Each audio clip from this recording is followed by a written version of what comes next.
Good morning, everybody, and welcome to another Target Jobs webinar. Today, we are joined by BAE Systems for their Women in Tech webinar. Firstly, I'd just like to thank you all for joining us this morning. I know most of you will be mid-exam season, so for you taking the time out of your day to participate and come and listen to us, we really appreciate it. And on the note of your exams, I either hope they've all gone really well so far, or fingers crossed and good luck for the rest of them.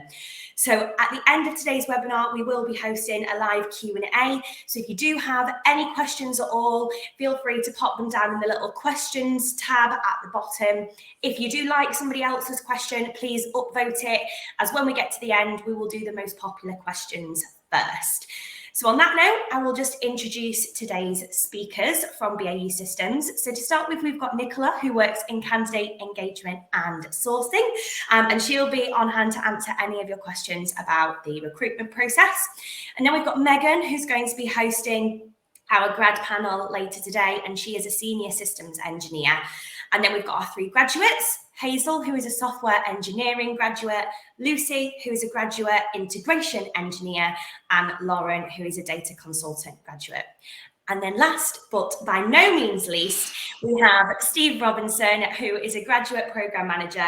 He has worked at BAE Systems for over 13 years now, so he is an absolute expert in everything graduate. He started in early careers and he has worked his way to the top. So I will pass over now to Steve, and I will see you all after the presentations. Wow, that was quite an introduction. You got me blushing there. Thank you.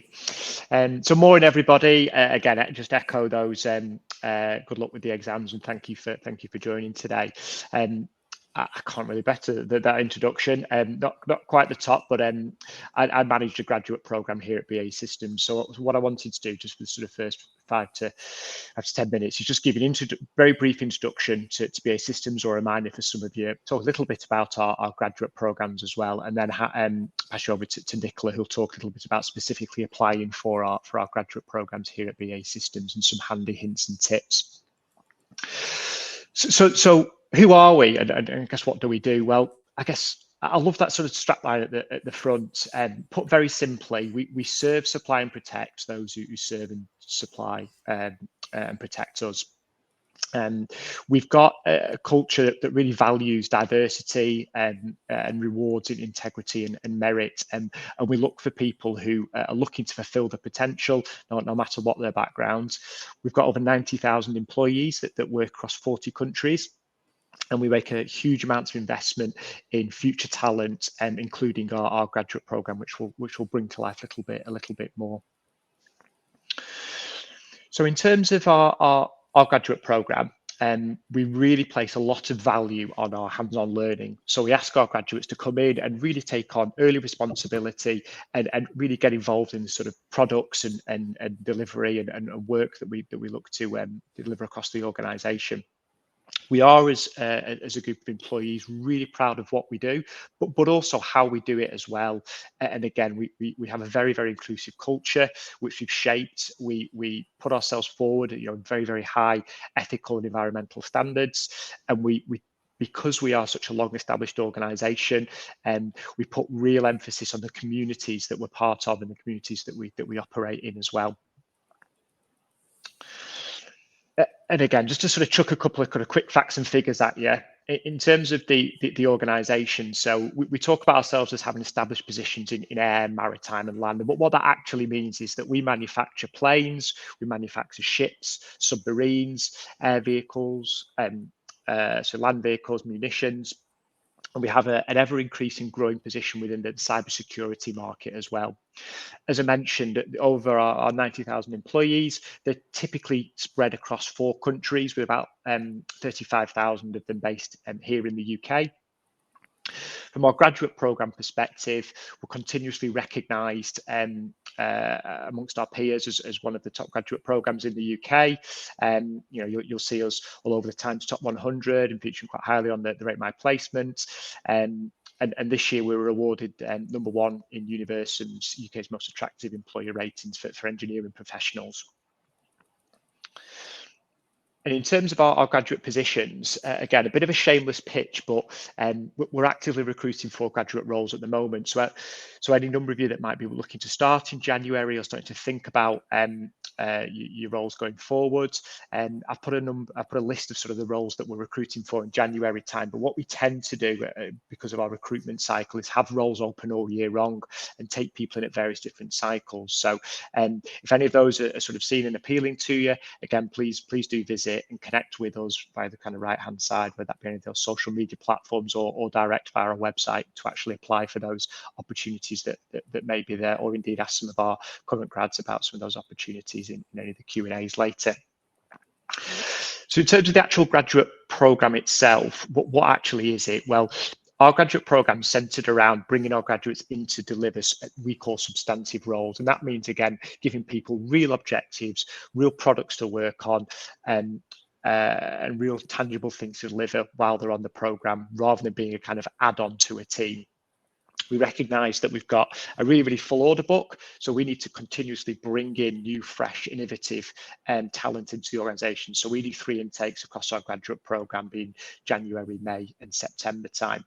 And we pace our programme recognising that everybody's different. So we say it's a minimum length of 18 months with a maximum length of 30 months. And that's really dictated by you, the graduates themselves, as they determine how long they should stay on the programme for, because we recognise that everybody's different. Everyone's got different development needs. Some people have spent some time with us before industrial placement. Some people are undertaking roles that have got nothing to do with the degree, so might want to or need to stay on the program a little bit longer for that additional development. But again, it's paced around the individual, and that's a key component of our program.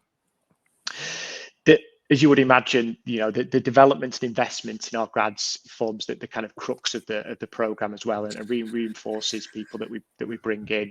So we have an immersive 2-week program for all our graduates that come and join us, where they get a really good understanding of the company and what to expect over their time on the program. We recognise that people join us from university with some gaps around some of the kind of core skills. So we look to build a kind of 10-day development module that people undertake during the graduate programme to help develop some of those core skills and behaviours, but also provide sort of one-to-one coaching through dedicated coaches while people are on the programme. And again, we provide a number of different stretch opportunities and networking opportunities for people who perhaps can't satisfy or can't close some of the development gaps through the roles that they're undertaking.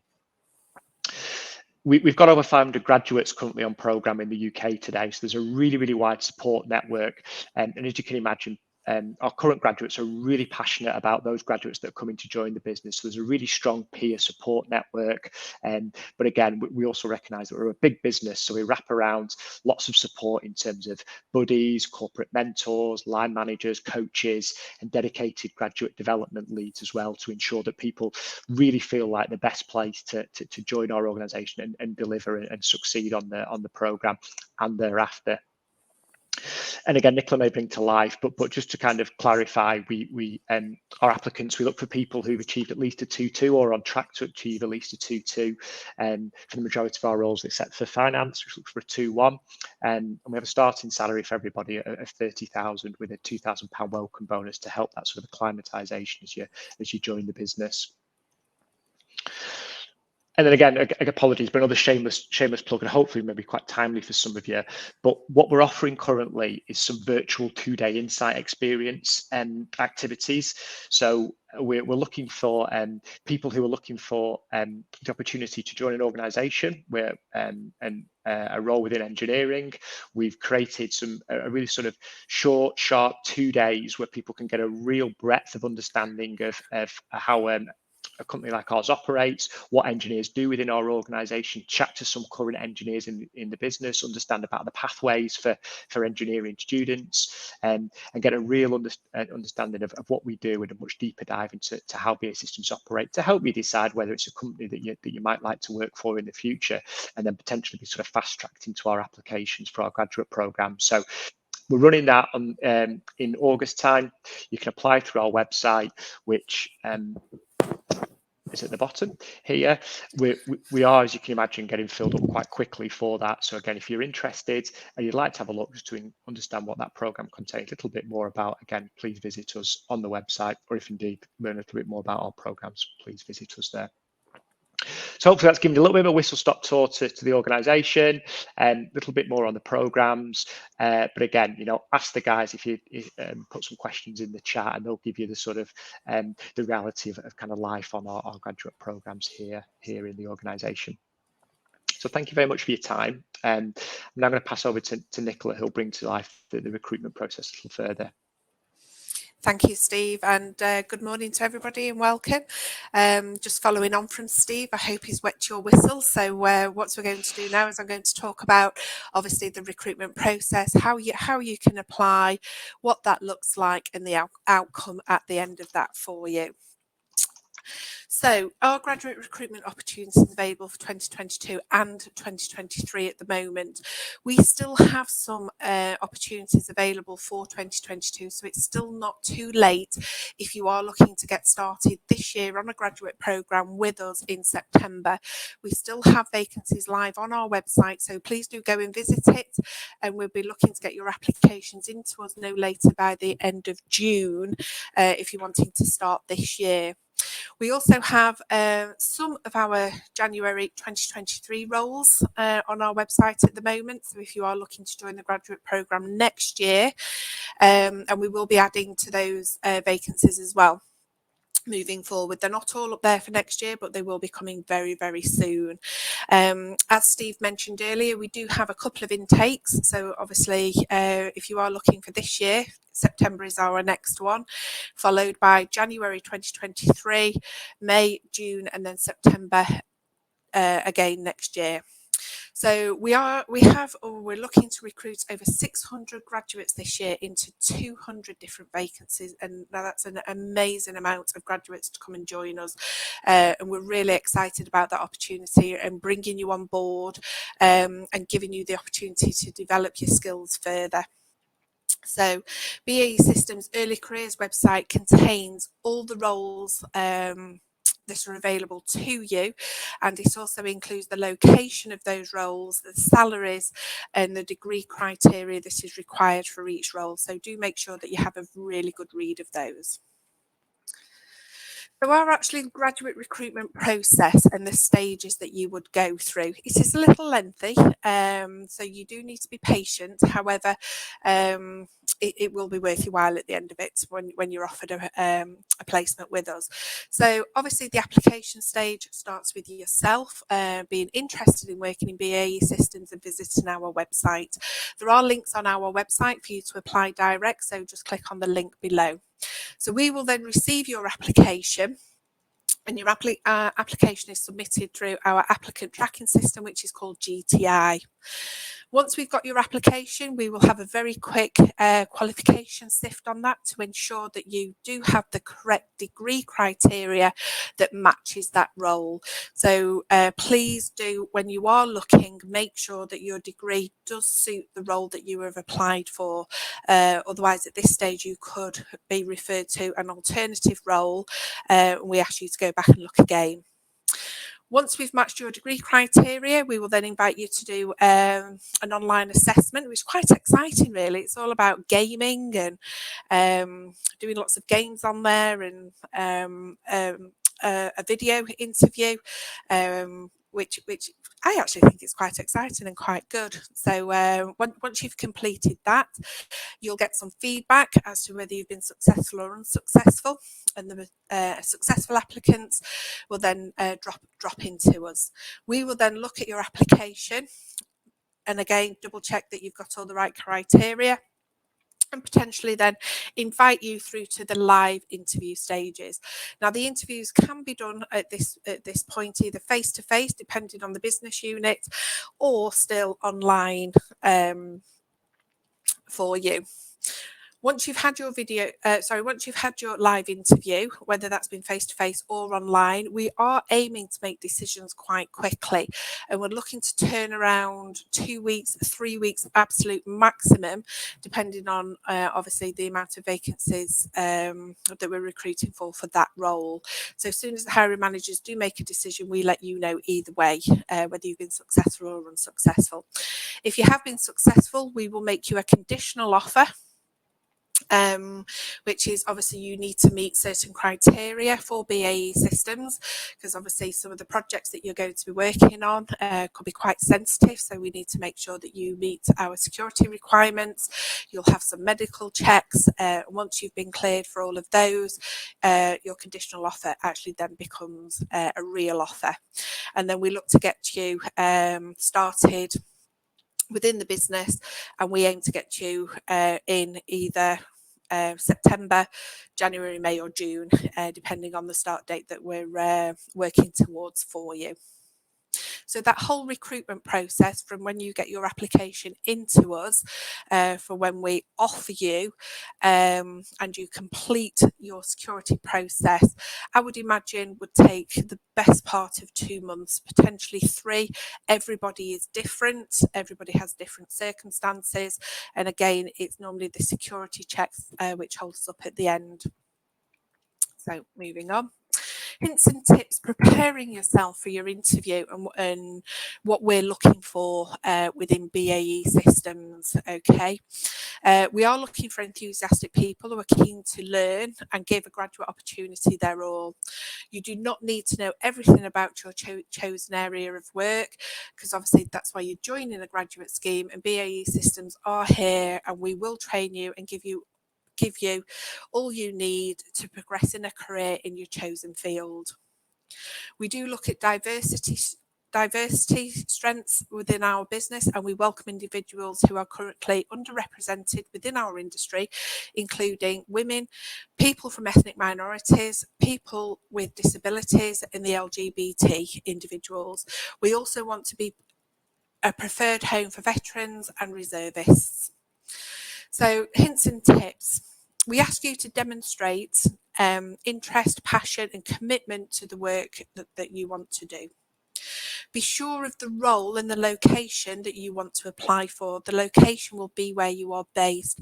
Now, this is really, really important. So when you are looking at a role at BAE Systems, and you might be a systems engineer, you might be living in London, but the role that you're looking at could be in Glasgow, you will be required to live and work in that area that you are applying for, so you will need to relocate. If you're not prepared to relocate, please do look at positions more local to where you live. Ensure you check the degree criteria and that you are definitely predicted a 2-2. Okay. Prepare for the online interview. You are given and you're given time to prepare for that as well. So do your research on BAE Systems, obviously before taking on your online interview. Take your time reading through the graduate programme and the details. It's called Accelerate, and all details are on our website for you to go through. Monitor your emails for any updates and keep your contact details up to date, especially if you change mobile telephone numbers.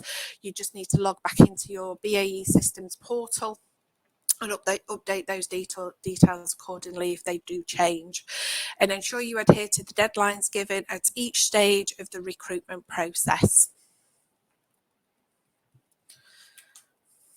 Okay, so important dates, we did mention a few of these a little bit earlier.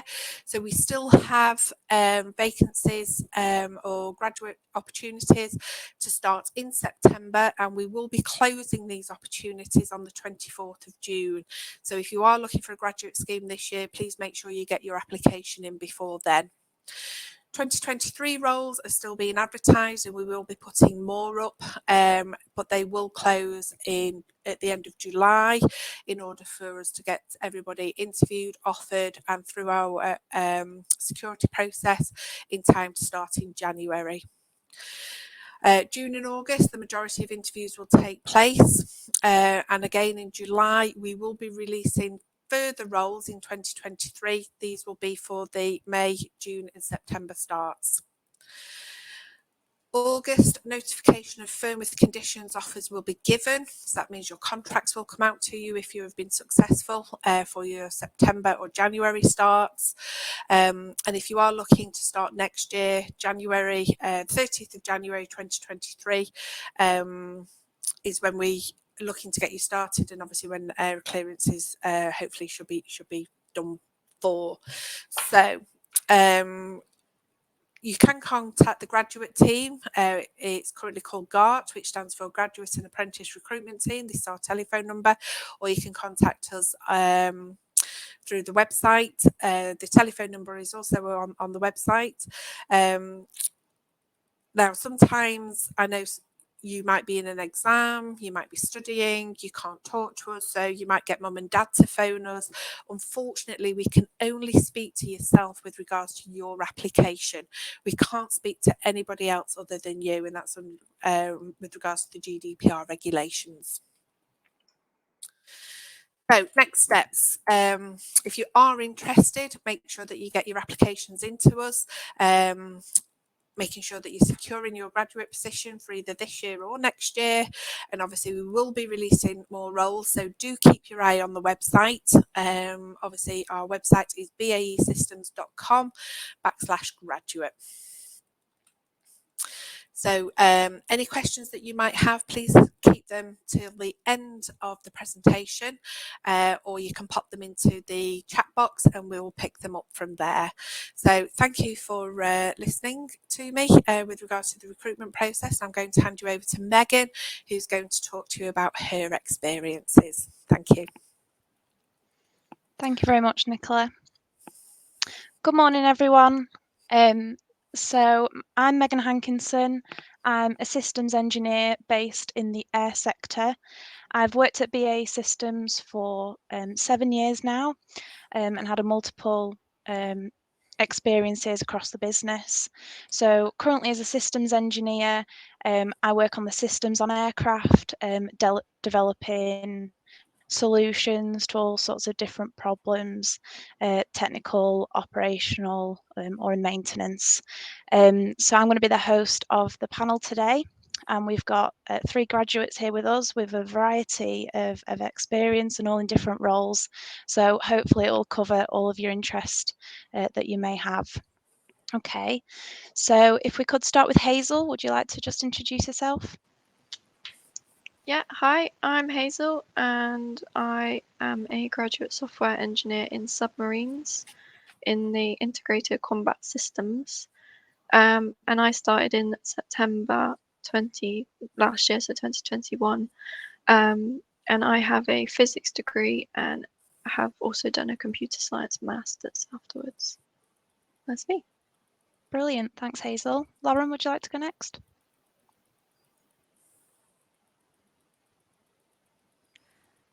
Hiya, I'm Lauren. I'm currently working as a graduate data consultant within digital intelligence and currently working as a data engineer. I did a undergrad in mechanical engineering and then later on did a master's in data science and started in September 2021 as well. So about 8 months in the role now. Brilliant. And Lucy? Yep. Hi everyone, my name's Lucy. I'm on the grad scheme. I also started in September 2021, so we're all on the same intake. And I'm in the air sector. So I work in integration, currently on the future combat systems that we may have. I did a master's degree in aeronautical engineering. Brilliant. So we'll just go into sort of some questions now and get to know a bit about your journey into BAE Systems. So what were you looking for when you were looking for a graduate programme? Hazel? I wanted a really good company that could fulfill what I thought was my potential, and I also wanted variety. So I wasn't really sure what I wanted to do, but in BAE Systems they have offices all around the world doing so many things, so that variety really appealed to me. Yeah, I can agree with that. There's a lot of variety, like you say, the different sites across, but also even in one sector, there's so many different opportunities once you're within the company. Lucy, have you got anything else to add? Yeah, so I came onto the grad scheme after doing the industrial placement year with the company, so that 2019 to 2020, and it was kind of similar. It was the flexibility of the company as well, so to be able to work across all the different areas of the life cycle, different projects, different roles as well, so you can change. So I was a systems engineer on my placement, and now I'm doing integration. So there's so much variety, but flexibility. They really support that as well. So it was never a doubt in my mind that I'd come back for the grad scheme. Oh, brilliant, that's great to hear. And Lauren? Echo some of those thoughts from the others. It was definitely the variety. I didn't really know what I exactly wanted to do within data. I knew that was sort of the area that I wanted to work in, and so the grad scheme, offers the opportunity to move roles and move around and really get experience across a broad range of sort of working areas and capabilities, which really, really interested me. And then also a company as well that offered a lot of training and development to help sort of develop my learning and sort of develop me as a employee was something that I really looked for, and which is sort of why I applied for the role. And had you done anything before the graduate scheme with BAE, or you're just a direct entry? No, so yeah, I had applied sort of straight after, well, during my masters. I was sort of aware as BAE as a company through my undergrad and the work that they do sort of with engineering. Yeah, was definitely one of the first ones I applied to, sort of as it all started to kick off. Great. So what do you think the challenges with being a woman in sort of a tech or an IT career are, Hazel? I'd definitely say there's unfortunately still a stigma attached to being a woman in this industry. But I suppose I'm currently in a team of all men. And when I first joined, that was maybe a bit intimidating for me.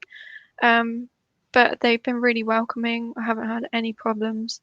And I haven't met anyone that hasn't been absolutely lovely to me at BAE Systems. So I haven't really faced that any challenges that haven't just been myself feeling a little bit unconfident, and just I'd just say that I had to really be confident in order to do well. Yeah, and I can echo that. And I think as you move across the company, there'll be you might find yourself where there's a few more females around, and others where they're a bit more sparse. But hopefully over the coming years, we can make a difference on that. Lucy, have you got any thoughts? Yeah, so recently I've actually had a bit of a mindset shift, and I'm now in that mindset of actually sometimes being the only woman in the room can open doors for you. So it's not actually always a bad thing, and that's such a positive thing when you realize that. But also the company it's so supportive. So yes, sometimes there are struggles with it, but they support me to do lots of STEM ambassador work, and that kind of it's all. The more we promote it and more women realize they can do these jobs, it's only going to get better with time. So they also really promote it, and things like this, and like they said, as Steve said earlier, the Women Insight event, there's lots of emphasis on it at the minute, and getting diversity as a whole as well, not just gender diversity. There's lots of things that we're really focusing on. Yeah, I agree, Lucy. And Lauren? Yeah, I think one of the sort of biggest challenges for me was that sort of sense of imposter syndrome, especially before I'd started the role and leading up to it. I know certainly through like at uni and having quite male dominated courses, you sort of tend to sort of find yourself a little bit isolated at times. And so I certainly found sort of before I sort of went into the job, I was sort of having all these doubts and worries about you to do the job, especially when you're knowing that you're probably going to be in a minority within a working group, and then sort of rocked up on the first week or so, sort of realized that no one really everyone sort of came from a similar sort of background. No one really had a clue what they were wanted to do, and things like that really settled my nerves. And then I'm really fortunate to work in a team with, you know, a few other women. My career manager as well is also a woman, so sort of having representation there, I think, is really important, and that will sort of ease some of those issues in for women in tech, really. Yeah. And like you've all said, having us all here today, it shows that, you know, we can do this, and we can be successful in these roles. So what would you, you know, why would you encourage others to go into careers that you have? Lucy? Yeah, so I think it's a really, really exciting and fulfilling career. So there's so many, you know, on top of the variety, they're really exciting projects as well. And at the minute, I always say the technology at the minute is, you know, it's kind of evolving faster than it ever has before. So as an aviation industry, I think it's so exciting, and we're having to kind of develop technology, predict what the future will be like, and try and match that now for what we develop in the future. I think thinking about that is, I just find that so exciting. And also it's just the kind of just the variety of things you'll get involved with, and being able to engineer a better world for the future. So looking at the environmental impact we can have as well, it's huge. So it's just really exciting, I think. Yeah, and we've got a big focus, haven't we, about sustainability at the moment, and like you say, how we impact on the future. Yeah, and as a And grad, Hazel, there's lots of things you can get involved with as well. So the kind of things like we have next gen projects, and I'm a part of the environmental stream specifically for that. So looking at how we as a company can better ourselves. yeah, and that's like sort of additional to your day job as well, isn't it? So Yeah. even though, you know, you're an integration engineer at the moment, you know, you can get involved with all these additional STEM engagements and other different projects. So like you say, it's reiterating that variety, isn't it, across the company. Brilliant. Hazel? Yeah, I agree. Technology is the future. It's where everything is heading. Everything in our day-to-day life is heading in the direction of using more technology, being more innovative, and especially like Lucy said, with the life cycle of a submarine from when it first is designed all the way to when it's actually built, it takes years and years and years. So you really have to be at the forefront of, even in the design process, thinking about what the future needs and what the future of the defence industry is. Yeah, that's great. And Lauren?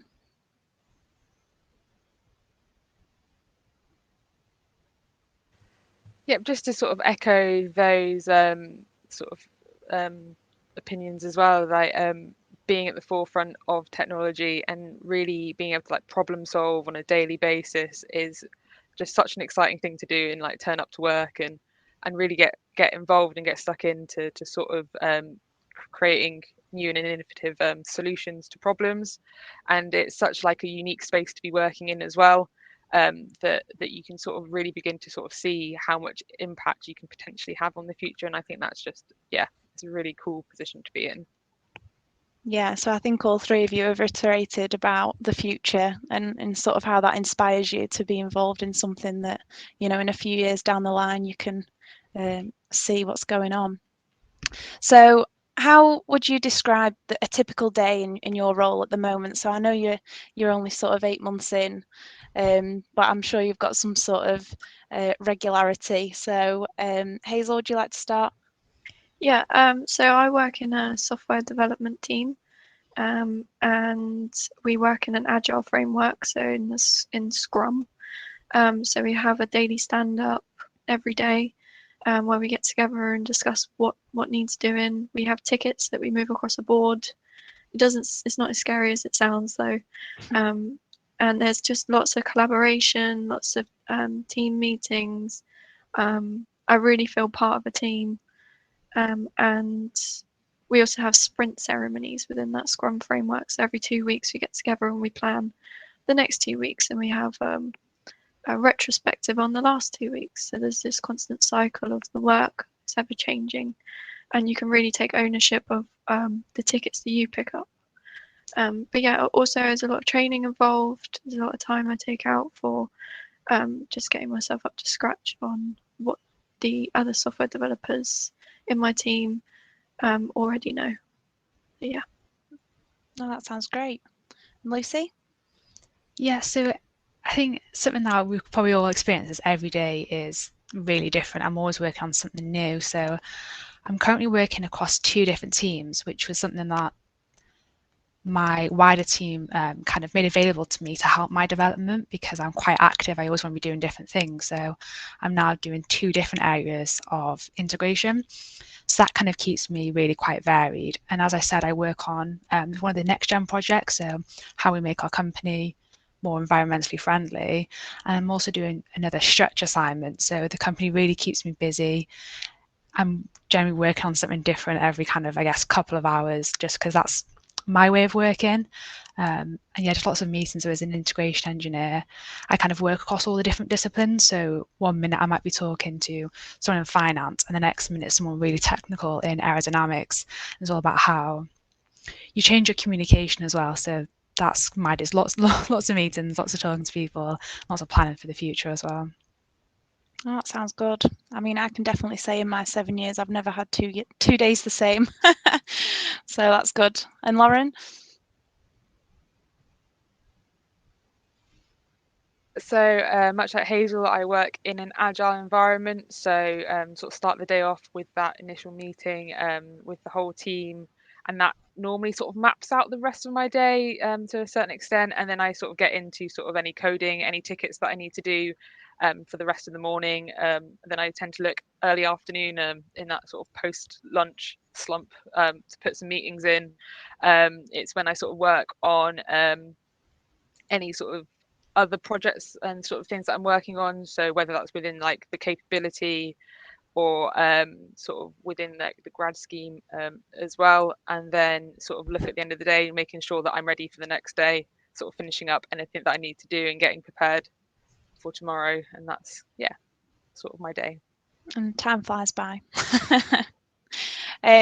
Brilliant. So could you give us a bit of insights into the sort of development and training that you're getting in support of the scheme that you're currently on? Lauren, would you like to go first? Yeah, so sort of there is a lot of training that we have provided for us. So that sort of covers sort of more technical training, which is more suited to my role. I've been on about 3 training courses already for that. We also then have some, as a consultant, I have some more consultancy-based trainings as well. So looking at interactions with clients and improving those, which have also been really useful as that's a completely new experience. I also have access to online sort of training providers, so I can sort of work on things in my own time, just to make sure that I am sort of keeping up with what's going on and making sure that I can sort of like learn on the job, which is fantastic. And then there's such a emphasis on that development and that pathway to sort of gaining that knowledge and experience. So having sort of regular talks to my career manager, and I've got like a graduate buddy who I speak to quite a lot. So there's such a, yeah, like I say, such an emphasis on sort of being the sort of the best possible sort of employee, which is really, really fantastic. Yeah, and I think that continues throughout your career whilst you're at BAE Systems, because we've all got access to the sort of learning platforms. So anything that you're sort of interested in learning outside of what you're learning in your current role, you know, you can go and look up and sort of expand your knowledge on that. So that's really useful. Lucy? Yeah, there's tons of training you can do for your own development. So there's lots of kind of the technical side, but something that I really like about, I guess, the company, not just the scheme, is the development outside of specifically what you're doing. So for example, I'm at the minute applying for my I don't quite have the experience for the chartership, so I'm going for my iEng incorporated engineer, and the company have set up kind of like a development course to help you apply for that. There's things you can find on the internet. And again, outside the technical, I've become, I'm starting to like champion diversity and inclusion in my team. So there's lots of things around how we promote inclusion within our teams. So it's more than just the technical that you can develop yourself in. There's just so many different things. It's endless if you want to, as long as you've got the time. There's just so many things you can pick up on. Yeah, getting that balance. Yeah. And Hazel? Yeah, a lot of my training, I would say, has just been on the job training. I'm in a team with engineers that have 30 plus years experience, and it's invaluable to be able to just call them up and ask them a question. And then, yeah, aside from that, managers always say, if you want to send a training course over, we'll put you on it. And yeah, I'd echo what Lucy said there about experiences outside of my actual work. So, for instance, doing this public speaking is again invaluable. I've done a few interviews where I'm the interviewer, which has really given me so much more confidence than I ever had before. So yeah, definitely outside as well. The experiences you get, I think they count as training. Yeah, and the knowledge that you get from, like you say, the people that have been around for 30 odd years and have experienced some of the issues that you're facing day to day is invaluable, isn't it? So yeah, I agree. So about the program then, what do you like about it? Is there anything that you didn't expect that's really surprised you? And you look back and you think, wow. Lucy, would you like to start? Yeah, there's so many things that I think, especially in a defence company, you don't quite know what to expect coming in, and it can almost be a bit vague when you're applying for, obviously because of security reasons. We can't say, oh, here, this is what you'll be doing until you've got that clearance. So there's lots of things that I just didn't kind of know what I'd be getting into. But then, so like I said, there's the future combat now, so like what the future of our designs will be. And that's something I never thought I'd be working on as a graduate, working on the very start of the life cycle, designing something for the future. I do sometimes you get so engrossed in it when you take that step back and you go, wow, this is what I'm working on. It's really impactful. So when I was still in uni, I never thought I'd be doing this here today. So I love it. I think it's great. No, that's good to hear. And Hazel? Yeah, I'd agree. You get because sometimes you almost can forget that you're actually. For me, I'm building a submarine kind of software system. So sometimes I see a word or something in documentation and I just think, oh, this is actually going on a submarine. Something I'm doing will be put on a submarine, and that's just a bit bizarre to me. But yeah, and from the first day, I was working on something that would go in a submarine, and that's just a really great thing. Brilliant. And Lauren?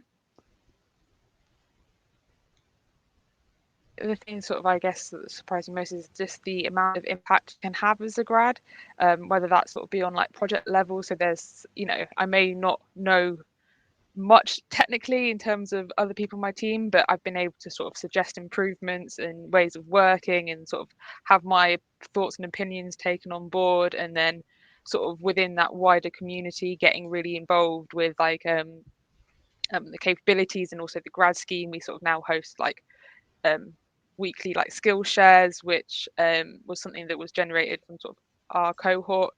So just being able to actually have like tangible ideas that you can make happen within the company, because it's just the company itself is just really invested in grads, and your opinions, I think, was a very nice and pleasant surprise.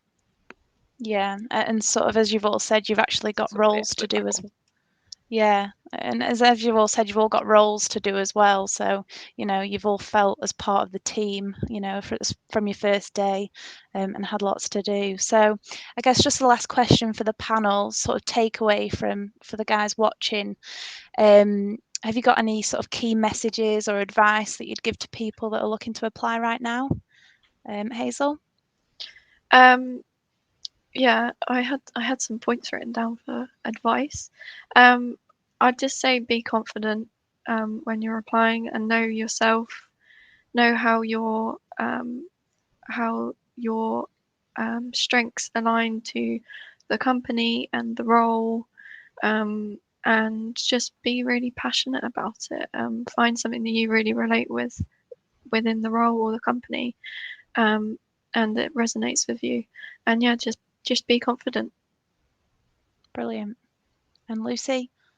Yeah, if I had any advice, it's just to go for it. You don't have to have all the answers. I kind of thought coming in, I was like, oh, I've got a degree now, I'm not an undergraduate anymore. They're going to expect me to know everything. They don't. You're coming in as a graduate. There's so, like we've all said, there's so much training and development there for you. And the graduate scheme is, again, itself is actually flexible for how long you stay on for. So it's really tailored to you. It's very individual and personal. And your team, they're all so supportive. The team's actually request graduates, so they know what they're getting into. They're there to support you. You don't have to have all the answers. So just go in, be confident, and know that they'll take care of you. Yeah, I can agree with that. And I don't think you'll ever know everything. Every day is a learning day. That's for sure. Lauren? Yeah, just to sort of build on those points, I think being yourself is just really important, especially through that application process, because, like the others have said, you're not expected to know everything. So what you can really bring to the role is you, and the sort of, I think the more emphasis you can put on that through that recruitment cycle, I think is, really, really useful. Oh, great. Well, thank you for being so open and honest in those questions. So now we're going to go to the sort of questions that have been coming in and the live Q&A. Hello again. No, thank you very much, everybody, listening in throughout the whole thing. Everything seems really exciting and interesting. Hopefully everybody that's kind of listened through has a little bit of a better idea now about what BAE Systems does and how to absolutely smash the application process, which is what we want. So we'll go through some of the questions now that the students have posed in the question tab. Obviously, if you haven't asked your question yet, now is your chance to do so, and we will get through as many as possible. So the first question that we've got, and I think this is maybe going to be posed to Nicola, is remote working something that you allow? Do you have to be in the office a certain amount of days, or can you work flexibly? And then kind of, what is the work-life balance like when you work with BAE Systems? Okay, thank you, Bryony. So obviously pre-COVID, everybody was in the office. COVID hit, everybody was working at home, and I am quite pleased to say that as a company, BAE Systems never furloughed anybody. Everybody stayed working, and yes, we did work from home. Obviously, as the restrictions have been lifted and good old Boris wants us all back in work, we are, as a company, returning back to the workplace, and our aim is hopefully to have everybody back full time. So the answer to that is there could potentially be some remote working, some hybrid working. That would very much depend, and it's on a case-by-case basis with regards to the role that you are doing, but you will be required to live and work very close to the business unit that you are assigned to. So coming back to obviously the recruitment process, if you are applying for a role and it is not local to you, you will be required to live near that unit. So if you are in London or the Midlands and you're looking at a position in Scotland, you will be required to work in live and work in Glasgow. What that looks like would very much depend on your manager. You could be 3 days a week in the office, 2 days a week at home. You could be 4 days a week in the office, 1 day at home. For example, if you're working, so say for example you're living in Manchester and you applied for a naval ships architecture role or a naval ships engineering role at Portsmouth Naval Base, you will be required to live and work near Portsmouth Naval Base. You will also be required, if you are shadowing engineers and there's a ship coming into dock, to be available to go on board that ship with that engineer at that time. These are just some of the examples. So it is very, very mixed, and it is on a case-by-case basis. But the only thing I think I can just reiterate is if you are applying for a job and it's not local to you, do be expected to be asked to move. And if you're not prepared to move, then apply for a job that's more local to you. No, that makes perfect sense, Nicola. Thank you. And I suppose just to kind of push that question out to the rest of you, did any of you have to relocate for your role? How did you find the relocation? Anybody? Yeah, I don't mind jumping in. So I've moved, but I think it's quite, we're hybrid at the minute. I think it looks like actually we're all at home today, so you can see that the mix we have. So I've moved. I lived in Wales originally. I went to university in Loughborough, and now I'm up at Wharton. So the £2,000 starting bonus that we get does help with the relocation. Brilliant. So, yeah, I think that it is, isn't it? As we're coming out of COVID now, more and more of us are spending more and more time on site, and that is now being introduced more and more within each department. I mean, myself, I do 2 straight 3 days in the office, and 2 days at home. Obviously, my day at home is today, hence my background. But yes, it is more and more apparent as we return back to some form of normality. It is required that you are in the office, I think, a lot more than we would have been in the last 2 years. So the graduates that joined us through COVID, if you did relocate, amazing.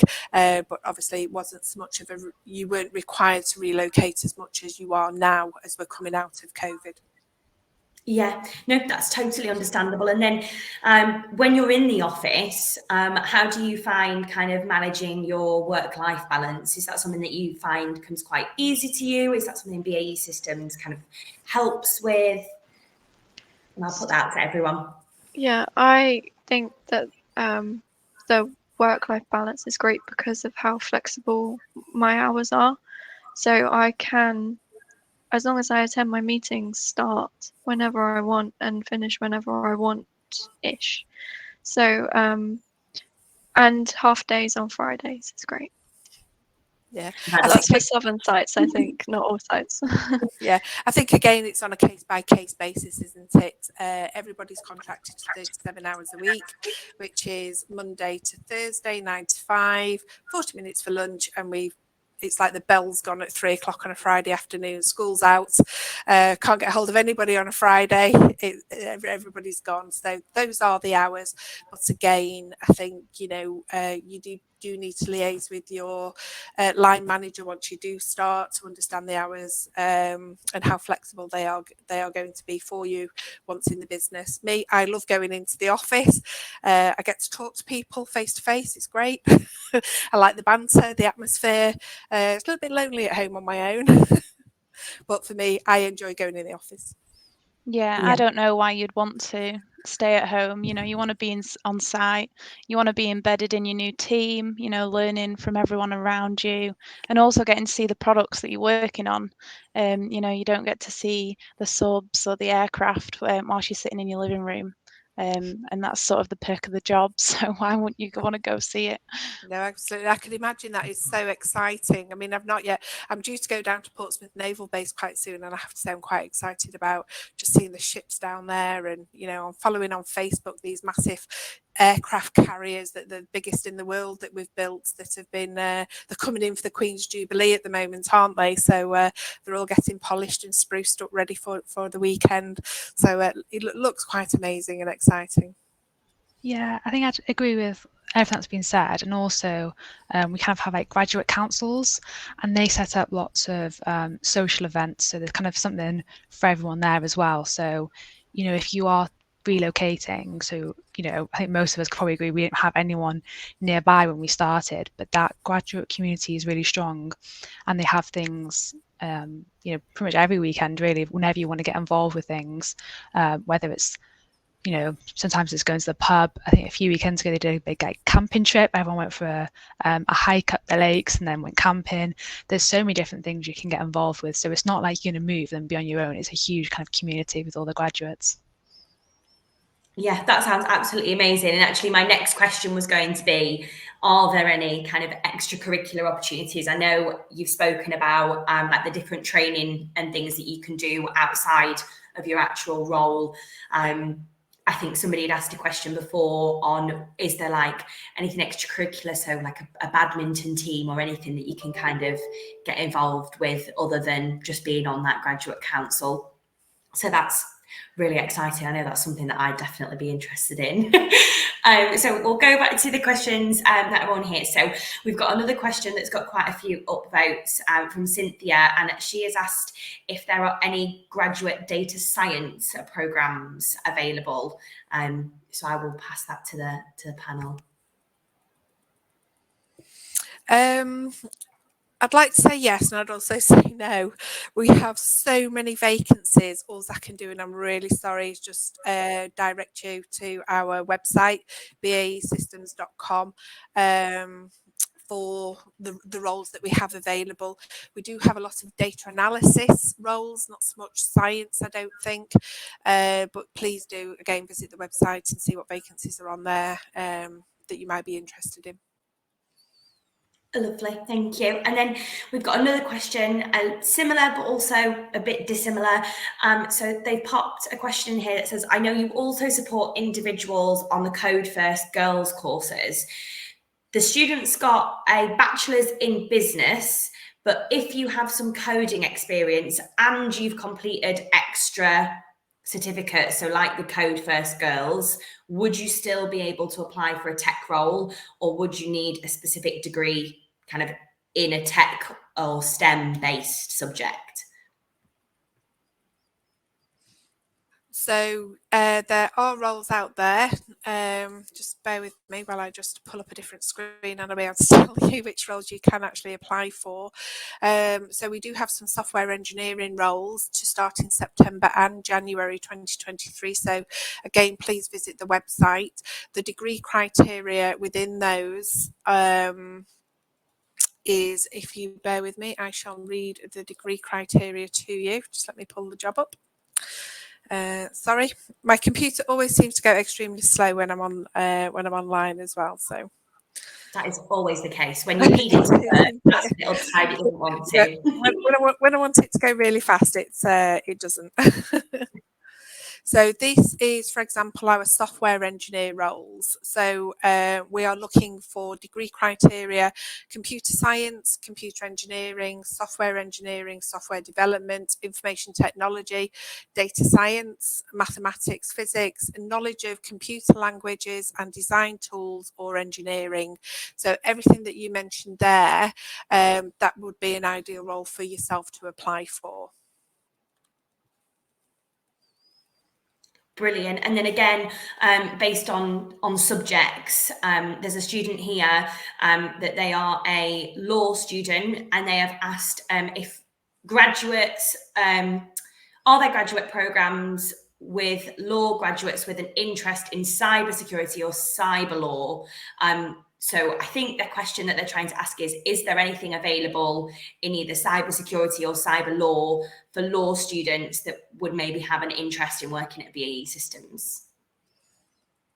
Not necessarily. The degree criteria that you have within law doesn't fit our cyber or IM&T, information and technology roles, unfortunately, because they are required to have computer science, computer engineering, coding, etc. for those. With your law degree, you would be looking at maybe project management. If that would be of any interest to you, we can utilise your degree in that area. But to get into the cyber industry, you would need some sort of computer science degree or computing experience somewhere. Yeah, that makes absolutely perfect sense. I'm just kind of scrolling through the questions now just to see which ones we have missed. Another question here: what level of tech knowledge would you require of a finance officer applicant?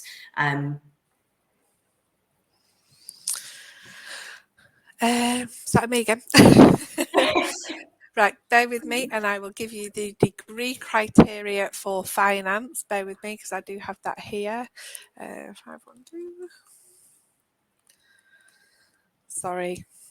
It's okay. While you pull up the details for the finance role, I'll pop a question out to the graduates. So let's have a look here. How have you found opportunities for career progression at BAE Systems? I know you said that you've both had extra opportunities since you've started, whether it be in different trainings or joining these types of calls and interviewing. Has there been kind of any opportunities for career progression, or have you got your eye on anything at the minute that you would like to progress to? If I'll start then. So there's lots of opportunities if you're interested in it. So there's it's very much, again, it's personal, depending on what you want to do. So if you want to progress kind of into managerial roles, or you might want to progress into a more technical route and go very specific, it's kind of almost like the onus is on you to speak up and say where you want to go with your career. So I have lots of one-to-ones with my manager about how my progression is going. So we just kind of touch base at least every month. I also kind of, alongside looking at just my progression, like I was saying, for my chartership, we look at where I am with my kind of the competencies and the company behaviours. So wherever I feel like I'm missing bits, they give me additional roles that I can pick up, which each time obviously is furthering myself. And I'm starting to take on, although small, because I'm only 8 months in, almost like positions of responsibility, so kind of like small managerial roles. So if you're interested, there's definitely opportunities. Yeah, and I think I'd just like to add to what Lucy said. So whilst you're on the graduate programme, you're open to such a whole host of networking opportunities. So you go to all these different events, meeting different people across the business, and sort of keeping those relationships, because it might be something that you're interested in going for in the future. And people might think, oh, I know someone, letting you know what's out there when what roles become available. And we have internal vacancies posted regularly, in different areas once you've finished the grad scheme. And the other thing I'd just add is, if you do join the air sector or submarines, doesn't mean you're there for your whole career. A lot of people, they go abroad, international secondments, change different businesses, because it's such a big company. You're not just blind into one little zone, and you've got to stay there forever. As Lucy mentioned before, she's been in 2 different areas as part of her graduate programme. So there's lots of different opportunities. You've just got to speak to people. No, that sounds absolutely amazing. And we'll just, for the last question, because we are running over a little bit, we will just go back to Nicola on the finance question, very Blue Peter style. Yeah, no worries. So finance, they do look for a 2-1 in your degree, not a 2-2. So it does need to be a 2-1 in any discipline with 120 UCAS points or equivalent. No, that's perfect. I think that answers that question. Hits the nail right on the head. No, that's brilliant. So that will kind of draw us to an end of the Q&A and the webinar today. I know we've kind of lost Steve and Lauren along the way, but I will just say thank you again to all the speakers, Hazel, Megan, Lucy, Nicola, Steve, and Lauren, for taking time out of your morning today to join us and the students to go through kind of your experiences of working at BAE Systems and your experience of being a woman in tech at the company. I'm sure the students have all found it really, really helpful and insightful. And then thank you very much again to all the students for joining us. We really appreciate it. And just again, good luck with the rest of your exams, and even more so, good luck with all those applications that I know you'll now be going and finishing with BAE Systems before that deadline. And then thank you again just from Target Jobs. Well, everybody enjoy the rest of your day. One more day until the weekend. Thank you very much. Bye-bye. Thank you. Bye. Thanks.